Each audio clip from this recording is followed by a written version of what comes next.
मैं टूटी मौके पर दिखा लिया, एसडीओ एक्शन दोनों आ गया। ओवरफ्लो हो गई, दो बार पानी टपकी हुई थी। अच्छा तू स्टार्ट हो जला रहा हूँ जहाज पुल आमने ही जहाज पुल कर स्टार्ट हो जो ठेठ गाम ताई बुझे थे ही रही है वही हाल है। मिट्टी डालेंगे और इसका गोला बांधेंगे। अच्छा। ये कह के हमारे को तो मीठा लड्डू देकर चले गए। सिरसा का लक्ष्य कोचिंग क्लासेस बना। एकमात्र विश्वसनीय संस्थान लक्ष्य कोचिंग क्लासेस में हरियाणा राजस्थान की बेहतरीन टीम के द्वारा अध्ययन करवाई जाती है। ऑफलाइन क्लासेस उपलब्ध, साथ ही अनुभवी टीम द्वारा निशुल्क स्टडी मटेरियल भी करवाया जाता है। उपलब्ध हरियाणा का एकमात्र संस्थान जिसने सबसे ज्यादा बेरोजगार युवाओं को दिलवाया रोजगार बिना देरी। आज ही चुनिए अपना लक्ष्य कोचिंग क्लासेस, सिरसा नजदीक बस स्टैंड, ऑपोजिट तलवार हॉस्पिटल। नमस्कार, स्वागत आपका के हरियाणा पे। मैं हूं आपके साथ रमेश जाखड़। चोपटा इलाके की आपने खबरें बहुत सुनी होंगी कि किस प्रकार से हिसार घग्गर ड्रेन की सफाई ना होने के कारण वो जो हिसार घग्गर ड्रेन है वो टूट चुका है जगह जगह से और चोपटा इलाका जलमग्न हो चुका है। खैर, उसमें विभाग को जो है वो सूचित नहीं किया गया था कि इसकी सफाई करवानी है, ऐसा विभाग ने शायद सोचा होगा। लेकिन यहाँ पे ठीक वैसे ही हालात जो है एक जिस नहर पे मैं खड़ा हूँ यहाँ पे होने वाले हैं।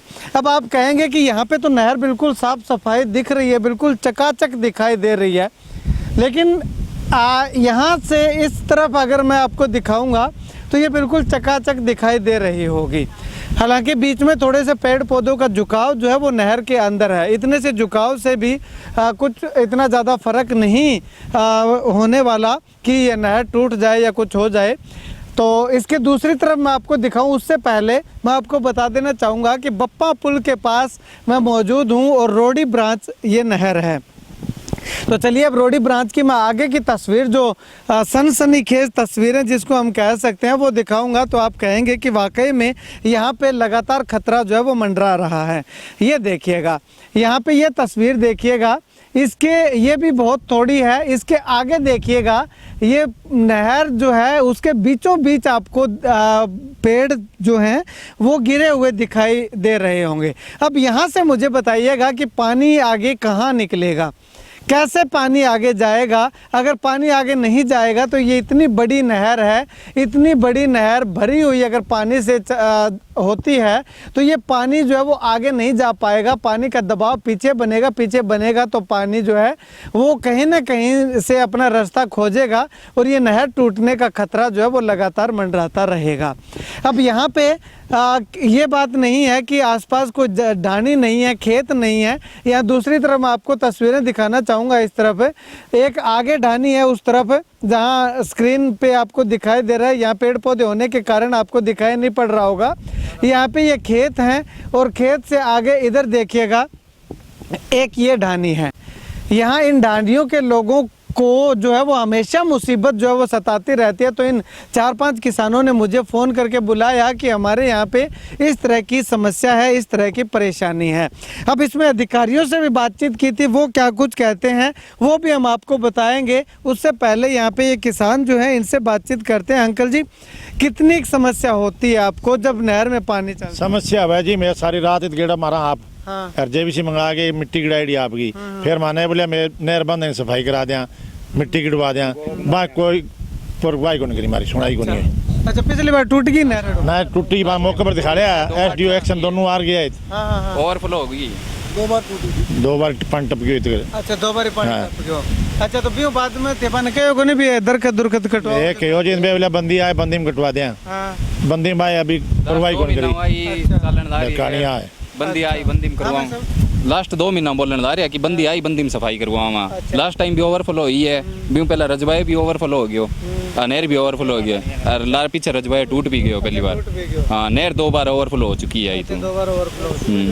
अच्छा, तो वो जो इतनो ही है या आगे ठेठ तक है? ठेठ आगे तक है। ये तू स्टार्ट हो जला रहा हूँ जहाज पुल आमने ही जहाज पुल कर स्टार्ट हो जो ठेठ गाम ताई बुझे थे ही रही है वही हाल है। हाँ, पूरी नहर को वही हाल है। चलो, मतलब कि एक आधी जगह हुआ तो एडजस्टमेंट हो भी जाए। नहीं, पूरी नहर को ही हाल है। पूरी नहर को ही हाल।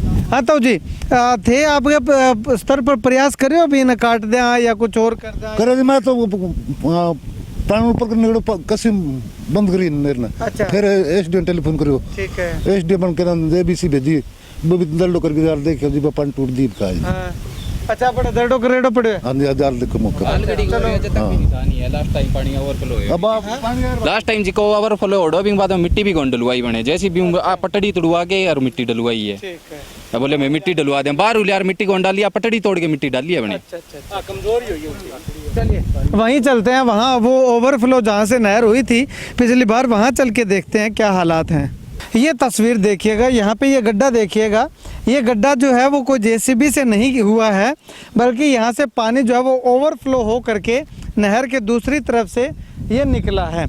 तो ऐसे में यहाँ पे ये जहाँ पे मैं खड़ा हुआ हूँ ये देखिएगा, इसके ऊपर जो मिट्टी और लगाई गई है इस किनारे पे ये जेसीबी से मिट्टी लगाई गई है और लगभग जो है वो मैं आपको बताना चाहूँ तो लगभग 20 से 25 फीट या 30 फीट लंबाई तक जो है ये नहर का पानी ओवरफ्लो हुआ है और वो ओवरफ्लो पानी रोकने के लिए यहाँ से मिट्टी जो है आप साइड से मैं आपको दिखाना चाहूँगा, यहाँ से जेसीबी लगा करके जेसीबी की सहायता से ये मिट्टी उठा करके यहाँ पे इसको एक बार तो जैसे तैसे करके बांध दिया, जोड़ तोड़ कर दिया, लेकिन उसके बाद विभाग जो है वो यहाँ पे इस रास्ते के ऊपर मिट्टी डलवाना भी वाजिब नहीं समझा, उचित नहीं समझा। अगर उसके बाद दोबारा से फिर ये ओवरफ्लो हो जाती है तो इस बार ये रुकने वाली जो है वो नहीं है, क्योंकि ना तो सफाई हुई है और पटरी जो पकी हुई थी उस पटरी को भी जेसीबी लगा करके यहाँ से कच्चा कर दिया है, जिससे कि अगर यहाँ से पानी अगर बहने लगेगा तो ये मिट्टी साथ के साथ जो है वो 3 गुनी रफ्तार के साथ जो है वो बहने लगेगी। चलिए और किसानों से जानते हैं कि यहाँ पे ये क्या हुआ है आखिर। उस टाइम ओवरफ्लो हो गया और पानी बहने लगा है, उस टाइम इसके ऊपर वो घास था उसके कारण बचाव था।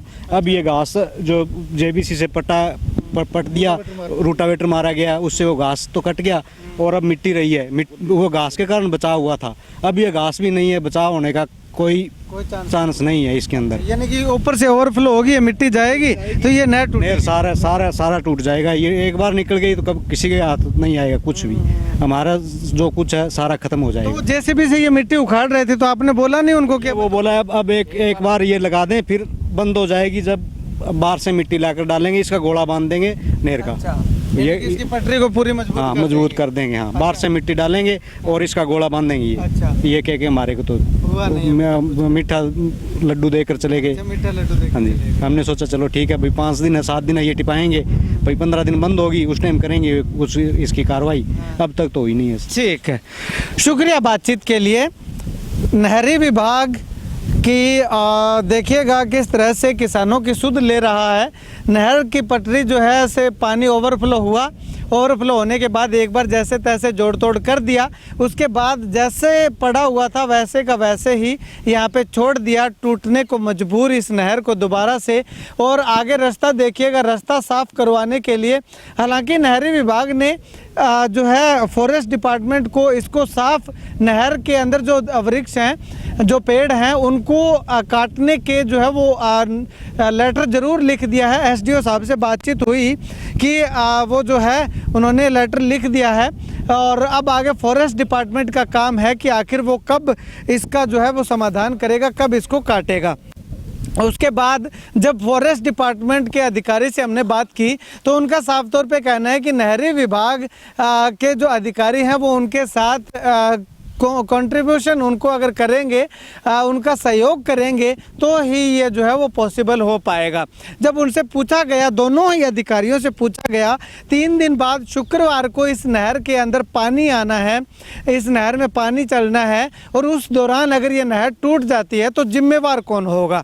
जवाब दोनों अधिकारियों के पास भी नहीं था। उनका ये कहना था ये तो जी पता नहीं, अब क्या कह सकते हैं, अगर क्या क्या कह सकते हैं, जिम्मेवार आप खुद होगे। नहरी विभाग भी होगा और उसके साथ साथ फॉरेस्ट डिपार्टमेंट भी होगा, क्योंकि नहरी विभाग ने लिख तो दिया लेकिन इसकी समस्या का समाधान जो है वो नहीं करवाया। ये पटरी जो है जो सही थी, पहले घास इस पे उगी हुई थी जिससे कि कटाव मिट्टी का कम होता, वो काट करके नहरी विभाग ने अपनी खाना पूर्ति कर दी और उसके बाद इसको छोड़ दिया ऐसे का ऐसे, मिट्टी यहाँ पे लगाई नहीं। उसके बाद फॉरेस्ट डिपार्टमेंट को लिख दिया गया तो फॉरेस्ट डिपार्टमेंट को संजीदगी दिखाते हुए इस नहर की सफाई करवाई जानी चाहिए थी, लेकिन वो भी नहीं करवा रहा है। खैर 2 से 3 दिन में सफाई करवाने की बात जो है वो कही जा रही है। इस पेड़ पौधों की छटाई करने की ज़रूरत है, छटाई करवाने की बात कही जा रही है। खैर आने वाले समय में पता चल पाएगा, जब नहर में पानी आएगा फिर एक बार फिर से आकर के यहाँ पे आपको दिखाऊंगा कि इस नहर के क्या हालत है, क्या कुछ सुधार हुआ है या नहीं हुआ है, कितनी फिक्र जो है वो किसानों की विभाग के लोग करते हैं। खैर आप इस वीडियो को लेकर के और इस नहर के इस हाल को लेकर के क्या कुछ कहना चाहेंगे, कमेंट सेक्शन में कमेंट करके बताइएगा। अगर इसकी सफाई नहीं हुई तो मान सकते हैं, लगभग मान सकते हैं कि इस इलाके को भी चोपटा क्षेत्र यहाँ के अधिकारी जो है वो बनाना चाहते हैं और यहाँ से पैसा खाना चाहते हैं। अब उन पर डिपेंड करता है कि वो पैसा खाने वाले की श्रेणी में आते हैं या फिर किसानों की और सोचने वालों की श्रेणी में आते हैं। कैमरा सहयोगी सुनील के साथ रमेश जाखड़ के हरियाणा।